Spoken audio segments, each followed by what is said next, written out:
Thank you very much. This veritable fortune that I've been amassing for so long. Don't use sarcasm now.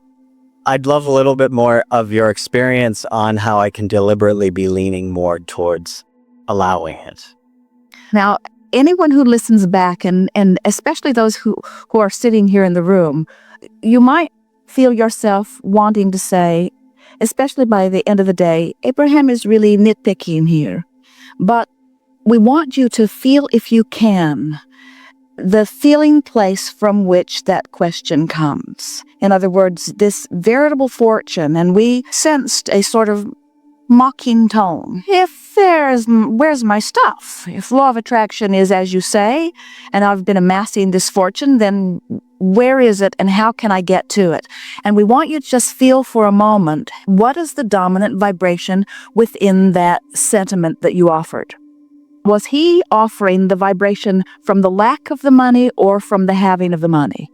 And we know, you say, well, of course he is, because it isn't there yet, so how can he offer a vibration about a state of being that is not yet achieved? And we say, you just got to figure out how to do it, because until you do, you can't have the state of being that you want to achieve. You have to find the vibrational essence of it. And we think it's logical that in the beginning, there would be some questioning. Where is it? What am I doing wrong? What should I do differently? What should I do differently is really what you're saying. But we want you to feel the entrapment that your own words and attitude about things have. And so the work is you have to find a way of distracting yourself from the absence of the money while you activate within yourself a feeling of the money.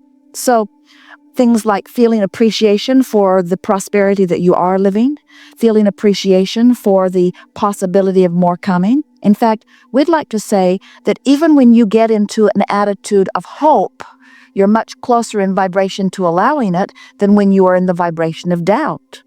So we teased you about a little bit of sarcasm about this veritable fortune, but we want you to realize that when you feel sarcastic, when you feel pessimistic, it's a far cry from feeling optimistic and hopeful. So the answer to your question, how do I let my fortune come to me and me come to my fortune? It's by pretending that it's already done, by taking pieces of the fortune and mentally expending it, by imagining how much fun it will be to have it, to enjoy the feeling of relief even before you have the actual reason to feel the relief, by caring so much about the way you feel that you guide your thoughts apart from the reality. And so sarcasm, we're really kidding you a tiny little bit about that, is further from letting it in than optimism or positive expectation. So feel the difference between saying, my money is really slow in coming. I'm starting to believe that it's in vibrational escrow for me, but I can't figure out how to let it in. Feel that sentiment, and then feel the difference between that and saying, it's going to be nice when I figure this out. It's going to be nice when I figure this out. Lets the resistance go. I haven't figured it out. I've been working at this a long time and I haven't figured it out is totally upstream and resistant in nature. I'm looking forward to figuring this out. Releases resistance. It'll be nice when I figure this out. I have glimpses of this in my experience every day. I get it on a lot of different subjects. I'm doing pretty good on much of this. I do like knowing that there is a fortune that's been amassed for me. I do like knowing that my life experience has caused me to put some things in vibrational escrow. I do like realizing that the source within me has preceded me in its expectation of my receiving of that. I do like knowing that my negative emotion itself is my indicator that I've departed from how source sees me. I do like knowing that negative emotion is my indicator that source sees me as prosperous, and in the moment of my negative emotion, I'm not. I do like the idea that source can guide me to more positive feelings. And I do like knowing that the negative feelings are my indicator that I'm not going in the direction that source is thinking. I do like knowing that. I'm pretty good at this. I am aware of the way I feel. I can tell the difference. I have noticed the correlation between what I've been thinking and feeling and what's manifesting. I do know that the reality shifts to match my chronic feeling. And I do understand that thinking something in the beginning that is different from what I've been thinking takes a little bit more focus. But I do know that when I focus a little longer, it gets easier and easier. And I do know that the longer I say something, then the easier it is to say it. And the more I say it, the easier it is for me to expect it. And I do know that expectation brings a different feeling. I do know the difference in the feeling of hope and the feeling of doubt. I do know the difference in the feeling of excitement and the feeling of discouragement. I can do this. I know I can do this. Just conversations like that make all the difference in the world. That is the work. We know it feels slow going, but that's the work. You didn't come to your chronic, and by chronic, we don't mean negative necessarily. By chronic, we mean what I usually think about this subject. You didn't come to that all at once. You came to it gradually, and you're not going to shift from it all at once. You're going to shift from it gradually. And if you want to shift from it all at once, you're not going to do it, and then you'll get discouraged. But if you expect to shift from it gradually and you do it, then you feel encouraged. So just one statement at a time, telling the story the way you like it, the way you want it to be. So this is the way we would tell your story. I've recently heard that there is a veritable fortune waiting for me in vibrational escrow, and I like how that sounds. And the idea of my life experience and what I'm living being the reason that it's there is really thrilling to me. And I like the idea that I can be or do or have whatever I want. And so I'm beginning to tell my story the way I want it to be. I don't think that money is the path to happiness, but I don't think it's the root of all evil either. I think it is a route to freedom. I think that within more money, there are more choices, and in more choices, there is more fun. And I like the idea of making decisions about what I want to do based on how it feels to do it, rather than on whether I can afford to do it or not. I like the opportunities that more money open for me. And so I don't think I'm just excited about the veritable fortune that's waiting for me. I think I'm excited about what that means to me and my family, what that means to those around me, what that means to the way I begin to view life, what that means to the way I experience life. It's exciting to me to think about those kinds of changes. And I love my life in so many ways, but I can see how this money that's on its way to me will enhance my life in this way and this way and this way. An extra $100 today would mean these changes. An extra $1,000 today would mean these changes. If I were allowing in an extra $100,000 this year, I would do this with it. If I allowed in an extra $500,000 every year, that would mean I would live over there. And that means I would drive that. And that means I would work. That means I wouldn't work there. In other words, just play with it in your mind, envision. We've offered a lot of games, and the most productive game that we've ever seen. And we've watched a lot of people apply these processes. And this is a powerful, powerful game. Put $100 in your pocket with the intention of mentally spending it every day over and over and over and over and over again. Just contemplate how many things, if you wanted to, you could exchange for that $100.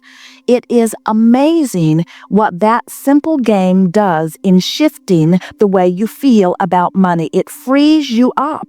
Because your habit is to say, oh, I want that, but I shouldn't. Where this $100 says, I could if I wanted to. I could if I wanted to. I can do that. So instead of saying, I can't afford that over and over and over again, you're saying, I could if I wanted to. I could if I wanted to. I could if I wanted to. I could if I wanted to. I could if I wanted to. Someone said, well, Abraham, you haven't been physical lately because $100 doesn't buy much. And we said, if you spend it 1,000 times today, you've spent the equivalent of $100,000 today. And that goes a long way in shifting your vibration. And then people often say, but it's not real. And we say, it will be. It will be. You've got to feel it first. And once the vibration is stable within you, the realization of it has to come. Law of attraction must bring you the path, the method, the co-creators, and the results that you are conjuring vibrationally. When you conjure prosperity in your vibration, prosperity must come in real life experience, and it will come in so many ways. It will come as you turn every corner. Everywhere you look, another huge evidence of prosperity will show itself to you. Once you get it just a little more active than what you've already got active, it's not the big deal you all make it out to be. You know why it feels like a big deal? Because you've been looking at what is, offering a vibration of what is, getting more of what is for so long. You say, I've done all this effort and I've offered all this work and I've worked all these years, and in all of that, I've only come to where I am now.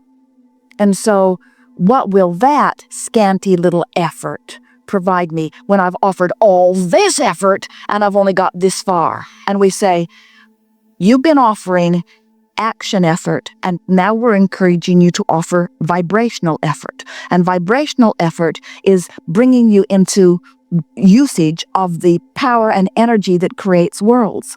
Vibrational change makes big manifestational change when you are consistent in it.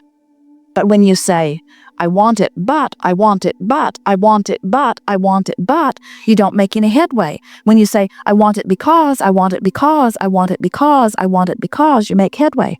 When you say, I believe I can do it, I think I can do it, I doubt I can do it, I'm not really doing it. I believe I can do it, I would like to do it, but I doubt I can do it, I'm not really doing it. But I'd like to do it, I really like to do it, but I can't do it because I haven't been doing it. But I'd like to do it, I really want to do it, but I'm not doing it. Hardly anybody does it. But I'd like to do it, but I want to do it, but it's hard to do it and I'm not making any headway. And I want to do it, but I don't know what to do. Then nothing changes. It's the same old mundane, chronic, vibrational habit of the way I feel. You have to use your willpower to focus your thoughts into a different storyline, you see. So you tell us now the story of your financial picture. All is well. That's what I can think through that whole conversation, that all is well. And I feel that inside. It feels so wonderful and so organic in a way. And I guess that's just my question. Is that part of the process? Because That's all of the process. That is the process. In other words, because as we said, 99% of all creation is completed vibrationally before you get the evidence of it. So it's like traveling from Phoenix to San Diego, and San Diego is where you want to be, but for most of the distance of 400 miles, you're not where you want to be.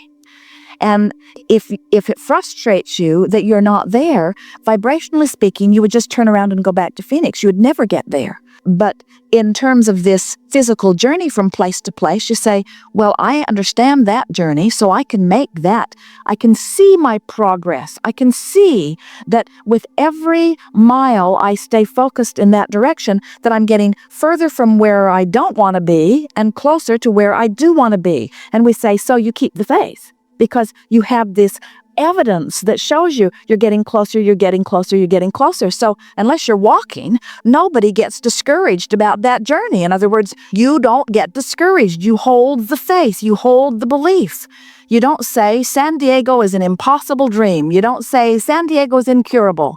I've tried and tried and tried and tried and tried and I can't get there, because you can get there and you know you can. When you make the connection that the way you feel is your indicator of the direction that you're moving, and you can honestly say to yourself, I do feel optimistic. When I say all is well, I mean it. I really feel it. Then we say, then you can't not get there. If you can maintain that expectation and that attitude and that vibrational frequency, it has to come and it will come fast. So you say, okay, I'm on my way. I've talked to Abraham, and Abraham went on way more than 68 seconds. And I got the feeling of the vibration of it. And when I said all is well, I really felt it. And then I looked at my real life situation and I saw I wasn't yet in San Diego.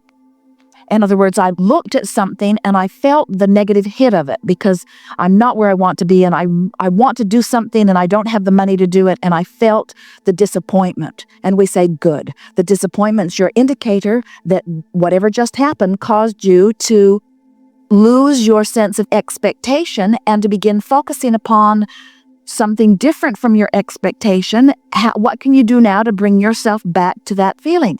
And when you work in that feeling of discouragement to bring yourself to something that feels better, you clean up your vibration in a way that it will never return to that negative place again. In other words, when you feel negative emotion and you take the time to chew on it, as we are here, until you actually feel relief, which will take you usually 68 seconds or more to get there, when you actually viscerally feel the relief,